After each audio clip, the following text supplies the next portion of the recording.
ঘটনাটি ঘটেছিল আজ থেকে 22 বছর আগে। তখন আমার বয়স ছিল 16 বছর। সে সময় আমি ক্লাস 9 থেকে ক্লাস 10-এ উঠি। আমাদের গ্রামে একটি ছোট্ট হাই স্কুল ছিল। সে সময় সেখানে প্রায় 150 জনের মতো ছাত্রছাত্রী পড়াশোনা করতে পারত। তো আমরা হাই স্কুল জীবন সেখানেই শুরু করি। পুরো স্কুল মিলে যে কজন ভালো স্টুডেন্ট ছিল তাদের মধ্যে আমিও একজন ছিলাম। তখন আমাদের ক্লাসের ফার্স্ট বয় ছিলাম আমি। আর পড়াশোনায় ভালো হওয়ার কারণে প্রায় সকল শিক্ষক শিক্ষিকা আমাকে অনেক পছন্দ করত। একজন স্কুল পড়ুয়া ছাত্র হিসেবে অন্য 8-10টা ছেলের মতো আমারও কিছু বন্ধু ছিল। ওদের মধ্যে আমাদের সবচেয়ে ক্লোজ ফ্রেন্ড ছিল আনন্দ। ব্যক্তিগত কারণে আমি আনন্দ ছদ্মনাম ব্যবহার করলাম। আনন্দের সাথে আমার বন্ধুত্ব হয়েছিল ক্লাস 6-এ ওঠার পর। স্কুলে আমরা দুজন সবসময় একই বেঞ্চে বসতাম। আমরা দুজন এতটাই ক্লোজ ছিলাম যে স্কুলে দুষ্টুমি করে ও মার খেলে আমি অযথা দোষ ঘাড়ে নিয়ে মার খেতাম। মাঝে মাঝে রাতে ও আমার বাসায় ঘুমাতে আসতো, আবার কোনো কোনো দিন আমিও ওর বাসায় ঘুমাতে যেতাম।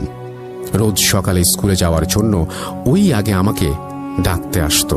একদিন সকালে স্কুলে যাওয়ার জন্য ডাকতে এসে ও আমাকে বলল, বন্ধু, আজ আমাদের গ্রামের ছেলেদের সাথে পাশের গ্রামের স্কুলের ছেলেদের ফুটবল ম্যাচ আছে।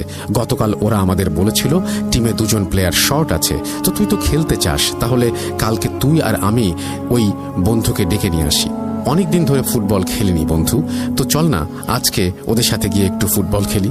আর আমি তো কোনোদিন পুকুরে গোসল করিনি, তো আমার খুব ইচ্ছে আজকে খেলার পর পুকুরে গোসল করব। আমি বললাম আচ্ছা চল।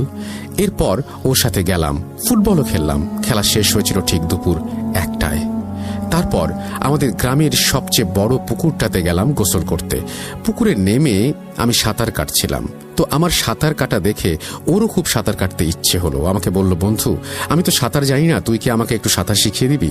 আমি বললাম, আরে এটা কোনো ব্যাপার নাকি। এই বলে আমি ওকে সাঁতার শেখাতে লাগলাম। অ্যান্ড ফাইনালি ও হালকা সাঁতার শিখেও গেল।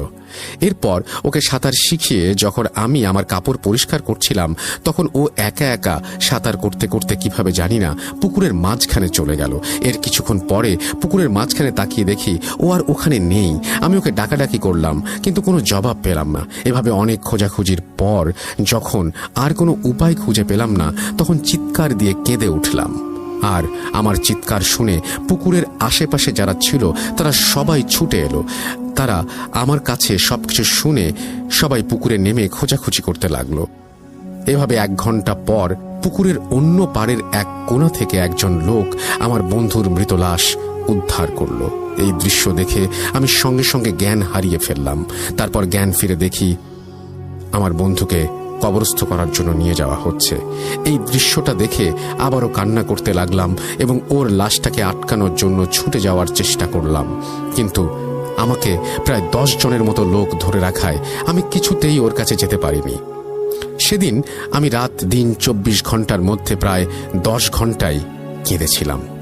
2 দিন ধরে খাওয়া দাওয়া সবকিছু বন্ধ করে দিয়েছিলাম। এভাবে 1 মাস কেটে গেল। এরপর একদিন হঠাৎ রাতে ওকে স্বপ্নে দেখতে পেলাম। স্বপ্নেও আমাকে বলছিল, বন্ধু, তোকে ছাড়া আমি এখানে খুব কষ্টে আছি, আমি এখানে একা থাকতে পারছি না, তুই প্লিজ আমার কাছে চলে আয়। তারপর হঠাৎ করে আমার ঘুম ভেঙে গেল। আমি খুব ভয়ে চিৎকার দিয়ে ঘুম থেকে লাফিয়ে উঠলাম। আমার চিৎকার শুনে পাশের রুম থেকে বাবা মা দুজনেই ছুটে এলো। এরপর আমি ওদেরকে সবকিছু খুলে বললাম। ওনারা বললেন, তুই খারাপ স্বপ্ন দেখেছিস বাবা, ভয় নেই, আমরা তোর সাথে আছি। তারপর যাই হোক, সেদিনের সেই রাত কেটে গেল। এরপর 2 দিন সন্ধ্যাবেলায় যখন আমি বাজার থেকে বাড়ি ফিরছিলাম, তখন হঠাৎ করে মাঝপথে এসে মনে হলো কে যেন পেছনে কথা বলছে। আমাকে ছেড়ে যেও না, আমি তোমাকে নিতে এসেছি, তুমি আমার সাথে চলো। আমি এটা শুনে তৎক্ষণাৎ পেছনে ফিরে তাকাই, কিন্তু তাকিয়ে যে দৃশ্যটা দেখি সেটা দেখার জন্য আমি মোটেও প্রস্তুত ছিলাম না।